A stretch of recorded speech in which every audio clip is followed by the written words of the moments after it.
When I first began my YouTube channel, it was all about sovereign citizens. That's what interested me the most at that time. Then Kyle went and shot up the town of Kenosha and changed everything. I'm just kidding, Kyle. I'm more interested in the psychology of soft sits than anything else. I want to know, why is it that they do what they do? So we're going to listen to this court proceeding here. It's a fairly long one. This is going to be a long video. I might have to break it up into 2, maybe even 3. We'll have an interesting listen, and we'll see if we can understand what makes her tick. Hello out there. I am trying to get through. With his powerful brainwaves cradled in the warmth of reasoning, it's time for Johnny Walker Dredd to straighten you out on a thing or two. Emanating all the way from exciting Las Vegas, Oklahoma, it's the Johnny Walker Dredd Show. Margaret, Bruno, is it Lucia? This is who you're calling right here, Your Honor. Yeah. Just so we're clear, I'm representing the authorized representative for the legal fiction, and I cannot cross the bar if you. I can't cross the bar. You know that. It's all about I can hear you. Can you hear me okay?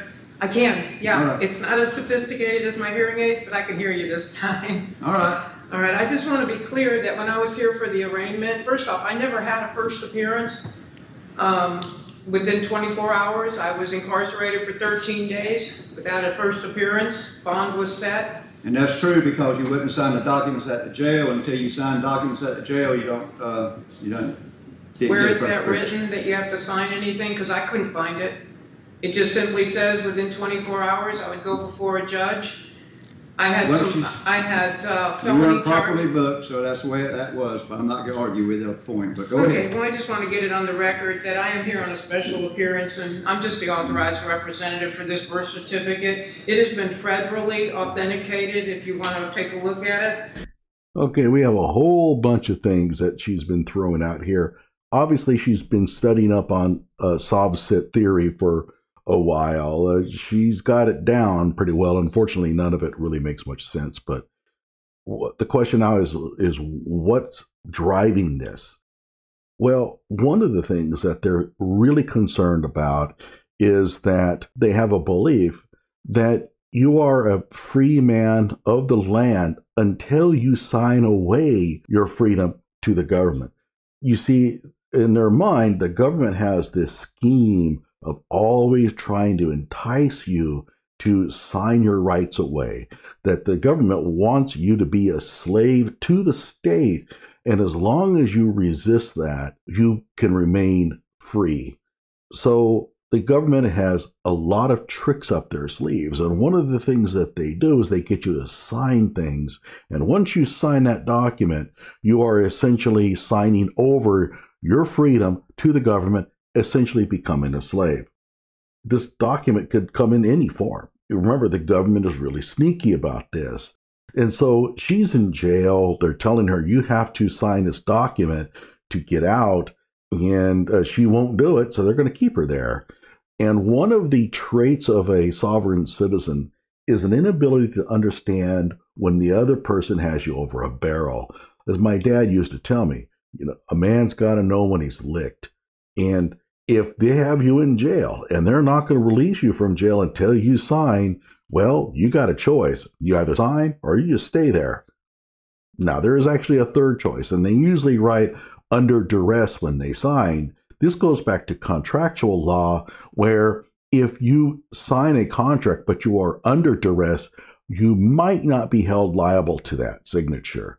And so they write under duress on there, hoping that because it's written under duress, that their signature really doesn't convey the weight of law, and therefore they get to keep their freedom. You also notice that she's standing behind the bar. She's on the upper right, by the way. I should have pointed that out to you. She's not going to enter into the arena where all your court practice takes place. And that's another trait of sovereign citizens, is that they're very much into ceremonial symbolism and all the other trappings of, again, trying to get you to acquiesce, your freedoms to the government. And so everything that they do is a trick. And so that area where you can see the prosecutor is there, well, that is a part where if you enter into that area, again, you're basically admitting to the courts that you are now a slave of the state. You have entered into a contract because you've entered into an arena where only those who are under contract would ever venture, the judge, the prosecutor, and all those people. It's unfortunate that the bar that she's standing behind is called the bar, because a lot of sovereign citizens think that the term bar, as in legal bar, it stands for British Accreditation Registry or something like that. I forget. I should have looked it up before I did the video, I guess. This goes back to another common Soviet theme, and that is that we never really did win the Revolutionary War. Yes, we won the war technically, but the British still have their hooks into us, and it's through our legal system. And therefore, your judges, your lawyers, even though they're American judges and lawyers by appearance, they actually still work for the British. That's how the British keep control of their former colony. So by calling it the bar, they think that means British Accreditation Registry, and therefore that's just another dead giveaway that crossing over this, essentially a gate or a fence, makes you a servant of the court. She also mentions that she's just a representative of this other person. And again, it goes back to the whole contractual deal. If you admit that you're the actual person that's been demanded to be there, and you actually are there, then by all means, you're just basically admitting that the court has jurisdiction over you, and therefore your appearance constitutes a contractual obligation. However, suppose that you could go to the actual courtroom without doing that, without actually having that contractual obligation going, because you have to go. I mean, you know fully well that if you don't show up, they're going to throw you in jail. You don't want that. So you have to show up, but you also don't want to enter into that contractual obligation. So they dream up this whole thing about representation. You see, it's not me that's there, it's somebody else. And this also goes back to, the whole tax deal where supposedly the government took away all real money, sort of replaced it with fake banknotes, and in so doing, they created this fictional straw man character that does not really represent you, and you can tell it's a straw man because the letters are all in uppercase. You get it, you get it, you get it. It's a yada, yada, yada. She also claims she's there on special appearance. There are two reasons for that. One, Sovsids want to argue the jurisdiction game, and they don't want to argue much of anything else. Well, a special appearance is designed for a person to show up to specifically only talk about jurisdiction, to establish jurisdiction before anything else can proceed, and that's what they really crave. Also, by showing up when you're supposed to, you're essentially admitting that the court has jurisdiction over you. So they basically, instead of saying that they're there on general appearance, they claim that they're there on special appearance. The trouble is that special appearance has to be requested. She didn't request one, and she would be denied. She is not there on special appearance at all. She's there on general appearance. And the way you know it is that if she doesn't show up, she gets in trouble. And that's obviously a general appearance. Wow. Just in a couple of sentences, she unpacked so much. It has been certified by the state and federally authenticated. I am the owner of the SQQV. Do you understand what that means? Not a clue. Really? Okay. That's not a good sign, by the way. When the judge says he doesn't have any clue as to what you're talking about, okay, then what you're handing him probably doesn't have any relevance to anything, but whatever. It means that I'm not in your jurisdiction. I stand on the land and soil. I'm under the public law. Okay. And I have a right to pass through service. All right, so I take it you're representing yourself today? No, I am presenting myself. Okay. The whole thing about representing versus presenting, I think that has more to do with the Sovsits' desires to throw a monkey wrench at anything that they can. And you'll notice this. Sovsits will pick on anything. And so they're going to nitpick every word that you choose. And this goes back to another issue with Sovsits, and that is there's this desire on their part to demonstrate to the judge that they know things that the judge doesn't. This is about pride and ego. A lot of them are not educated, and they really recoil under the whole idea of authority. So they see these judges with their fancy robes and their fancy degrees, and they take comfort in the fact that they think that they know things that judge doesn't. It gives them a sense of control, and again, it's a little bit about pride. So the judge is using the word representing. She's going to come back and say presenting, letting the judge know that you don't know the meanings of the words that you think you do. Of course, it's all nonsense. But you'll see a lot of this. And I think that it's primarily the main driver of sovereign citizenry. It's this desire to let others know that you know a lot of things that even those scholars don't know. Those people who got their advanced degrees and their PhDs and their Juris Doctorates, they don't even know some of the things that I know. And you'll see this a lot at traffic stops especially. So you're not going to enter a plea today or work out negotiations or anything? I'm not making any plea whatsoever. I have not consented to contract with this court in any way. Okay. Again, the contractual issue. If they ask you how do you plead, if you plead not guilty, you basically are admitting that the court has jurisdiction over you. How else could the court make you submit a plea? So they refuse to do it.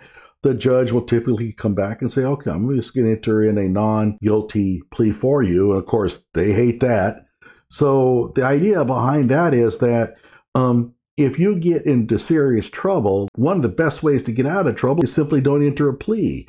The judge can't force a guilty plea on you, obviously. And to force a not guilty plea on you is to act like you're the person's lawyer. And so in their mind, they think, well, the judge has no choice but to let you go. Even if you murder somebody and the judge says, well, how do you plead? I'm not going to enter one. Well, it's going to have to be not guilty. Well, you can't do that. Well, then what am I supposed to do? You have to let me go. Well, no. Obviously, our society cannot function under such a ridiculous scheme, but they believe in it. Or do they?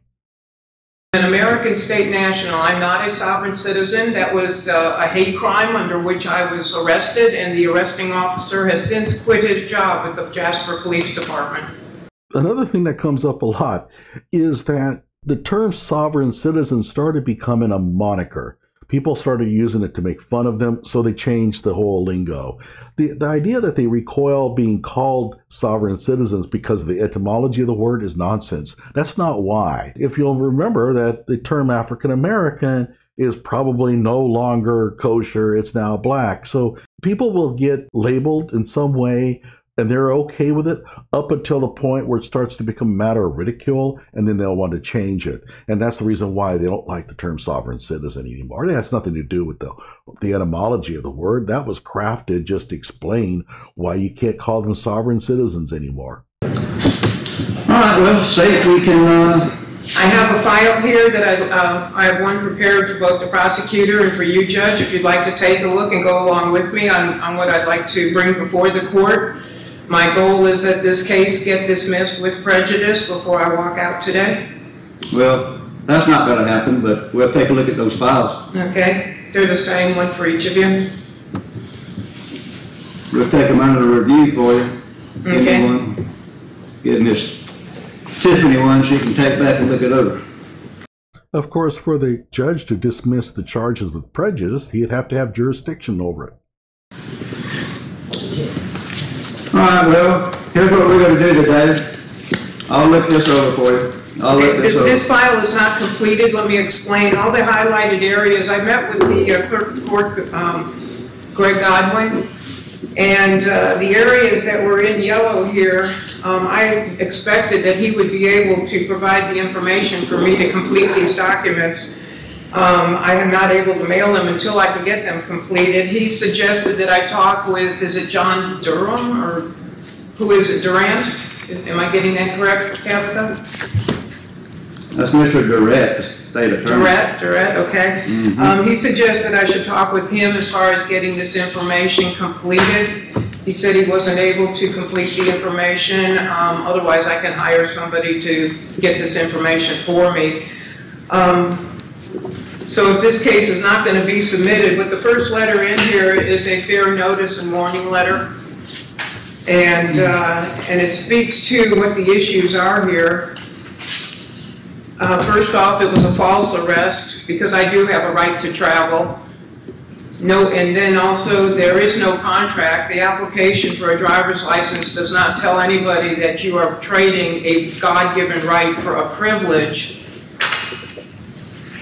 There is no victim in this crime because I have a right to face an accuser, and there's nobody here that was harmed. Deprivation of due process, Your Honor. You denied me a first appearance, and I have not heard the charges because I am hard of hearing. I brought that to the attention of the court at the arraignment, and your comment was simply, I'm talking as loud as I can. Well, that doesn't do any good for somebody who has a disability, and you have a responsibility to me under the Americans with Disabilities Act. I lose sympathy for sovereign citizens when they start doing this kind of crap. She is chiding the judge because he's violating the American Disabilities Act, an act, statutory law.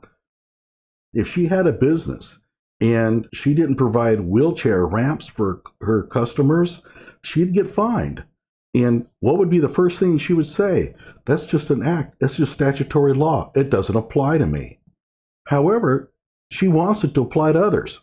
She thinks that she has been violated under the ADA. Well, you can't have it both ways. It goes back to a sort of libertarian ideal of John Locke, and the whole idea is that your rights end at the other person's nose or something like that. So in other words, you're free to do anything that you want until you actually hurt somebody. The only trouble with it is that it's never been codified into law in this country. That is a very nice ideal. It's the basis for some laws, but the whole idea that you have to have an injured party is simply not law. We have never codified that into law at all. The term corpus delicti is often used in these cases because they think that the word corpus, which means body, refers to a human body. And that's actually not true. Corpus delicti simply means that you cannot be convicted of a crime unless there's evidence that an actual crime took place. So the most obvious one is a confession, where a person confesses to a crime, but the confession is the only evidence that the prosecution has. Sorry, but if I say that I robbed a liquor store, I can't be actually convicted of robbery until you can find a liquor store that's been robbed, and there's evidence pointing to the fact that that was me doing it. Another example where this might apply, and I'm not quite so sure, corpus delicti changes from state to state, but if you say that you have the intention of going down and burglarizing a home, you can't be convicted of burglary until the burglary actually takes place. So intention of committing a crime is itself not enough to convict a person of that crime. Now, planning a crime is itself a separate crime. So if you're plotting a murder, that's actually a crime, but it's not murder. But the whole notion that we don't have victimless crimes in this country is purely false. I mean, we have plenty of victimless crimes. And if you really want to go far enough, you could say that society is the victim. And of course, speeding, there's the danger involved in your behavior. So we have laws against it. You don't have to wait for someone to actually get hurt before you can charge them. So it's fanciful, it's a fairy tale, but they cling on to it because it appeals to their libertarian senses. And so I have issues with that. So up until, I mean, I still haven't really heard the charges. You know, when it started out, I was slammed with 7 felony charges. Sorry, 7 felony charges? Obviously, this was not just a mere traffic violation. I had a violation of my Fourth Amendment rights because they did a search and seizure of my vehicle. They tossed my car completely. He claimed he found the phone in my car. He didn't. He took it out of my hand after shoving my arm. That was assault and battery. And then when I got into the police vehicle, my keys were in my pocket. He took them out of my pocket. All right, that again is assault and battery and also could be considered rape. I wonder what kind of pocket she's talking about.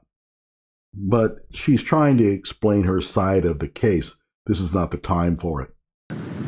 Prosecutor Travis Munden did not act for 8 days. He allowed me to sit in jail for 8 days with felony charges hanging over my head, of which you put a $38,000 bond on me without my participation.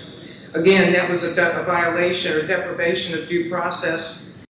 All right. Another thing that comes up is the notion that the government cannot do anything to you without your cooperation. And of course, she just spent 13 days in jail. She should be an expert on knowing that that's purely false. The government does have the power. It does have the authority to throw you in jail, to fine you. It can do all those things. And this is the sad part of sovereign citizenry when they buy into this, because a lot of them lose their property because they don't think that the American government has the right to levy taxes on their property. So they don't pay them. You know, the government, after a while, the city council or whatever, they start giving out warning signs. Look, we're going to take your property if you don't pay. Well, you can't do that. And they feel that City Hall is bluffing. That really all you have to do is just stick to your guns long enough, and the government will have to simply stop and say, okay, guys, he's on to us. I guess he knows we really can't do anything here. Unfortunately, it doesn't work out very well. Now, why is it that they cling to their guns so much? Why do they believe that? It's because the literature that they have purchased has told them that if they just hang in there tough, hang in there tight, the government will have to acquiesce at some point, but the government doesn't. And so it becomes a battle of wills. And again, you got to know when you're licked, but they never do until the jail door slams shut. That should tell them that they have made a serious mistake. But that's often not enough. They kind of feel that, well, they may have thrown me in jail, but when I go to the judge and tell them what's happening, the judge is going to say, hey, you can't do that. This is an American citizen. And it reminds me of those letters written to Stalin by people in the Gulag asking him to investigate as to why they're getting up and working in 40 below temperatures, not realizing it's Stalin that put you in there in the first place. So they think that the judge is going to somehow extricate them from this situation, but the jail cell closed probably because the judge ordered it. Again, the government has you over a barrel. You're not going to win the battle of wills. The felony charges were bogus. I'm an international notarial witness for the United States of America, unincorporated. I had those, driver's license on my phone and birth certificates because I do remote notarization for people. I had a right to have that. I had it by permission of the people that sent it to me. Not sure what she's talking about there. It's some documents that she's filed with the state or something, or with the federal government. They believe that if they file these documents and they don't get a response, then that silence means approval. The prosecutor, Dana Brady Giddens, she failed to act for 6 days. After, on July 1st, Travis transferred it from the felony side over to misdemeanors. She sat on it for 6 days. I sat in jail for 13 days, not even knowing what was going on. And it wasn't until after I got out of jail and I called her, and while I was on the phone, she goes, oh, here it is. She asked me what my name was, and she goes, oh, here it is, and she opened it while I was on the phone. So Travis sat on it for 7 days. Whatever happened to due process? Don't they have a responsibility to act timely? Because I know I do. All right? I was kidnapped. I was kidnapped and taken to a prisoner of war camp. I had no choice in this, and I'm an American. I'm an American state citizen. I stand above this court. I stand above this for-profit corporation. Why do they say they've been kidnapped? Again, they feel that the government really cannot do anything that you don't approve of. Well, the government took you against your will, and therefore that must be kidnapping. Prisoner of war? Okay, look, there's no war going on here. That's just ridiculous. No, I do. All right. The felony side over 2 misdemeanors. She sat on it for 6 days. I sat in jail. So Travis sat on it for 7 days. Whatever. I was kidnapped and taken to a prisoner of war camp. I had no choice in this, and I'm an American. I'm an American state citizen. I stand above this court. I stand above this for-profit corporation.